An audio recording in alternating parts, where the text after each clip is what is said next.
তেইশে জুন বিশ্ব আন্তর্জাতিক অলিম্পিক দিবস উপলক্ষে ত্রিপুরা অলিম্পিক অ্যাসোসিয়েশনের উদ্যোগে এক র্যালির আয়োজন করা হয়। র্যালিতে অংশ নেন উপজাতি কল্যাণ দপ্তরের মন্ত্রী বিকাশ দেববর্মা, ত্রিপুরা জিমন্যাস্টিক অ্যাসোসিয়েশনের সভাপতি রাজীব ভট্টাচার্য, ত্রিপুরা অলিম্পিক অ্যাসোসিয়েশনের চেয়ারম্যান রতন সাহা সহ অন্যান্যরা। এছাড়া ত্রিপুরা অলিম্পিক অ্যাসোসিয়েশনের সঙ্গে যুক্ত বিভিন্ন ক্রীড়া সংগঠনগুলো এদিনের এই র্যালিতে অংশগ্রহণ করে।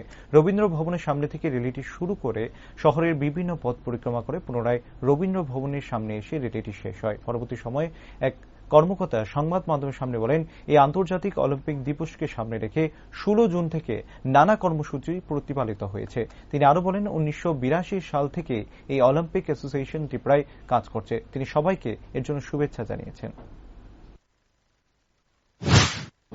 আন্তর্জাতিক অলিম্পিক ডে সারা পৃথিবীতে আজ 23শে জুন আন্তর্জাতিক অলিম্পিক দিবস পালন করা হচ্ছে। আমাদের ত্রিপুরা রাজ্য এই অলিম্পিক দিবস পালন করার জন্য গত 16 জুন থেকে 23শে জুন পর্যন্ত আমরা বিভিন্ন কর্মসূচি বাস্তবায়িত করেছি। আজকে সকালে এখানে আমাদের প্রভাত র্যালি অনুষ্ঠিত হয়েছে।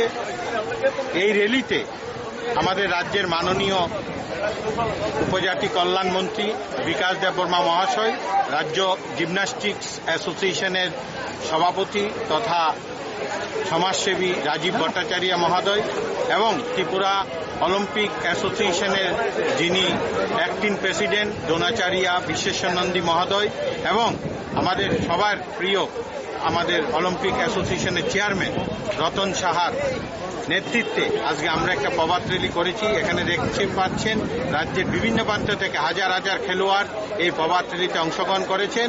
আমরা ত্রিপুরা অলিম্পিক অ্যাসোসিয়েশনের পক্ষ থেকে সবাইকে সুস্বাগতম করছি এবং আপনারা জানেন যে রাজ্যে অলিম্পিক অ্যাসোসিয়েশন, এই ত্রিপুরা অলিম্পিক অ্যাসোসিয়েশন রাজ্যের সবচেয়ে প্রাচীন অলিম্পিক অ্যাসোসিয়েশন। 1982 সন থেকে এই অলিম্পিক অ্যাসোসিয়েশন কাজ করছে।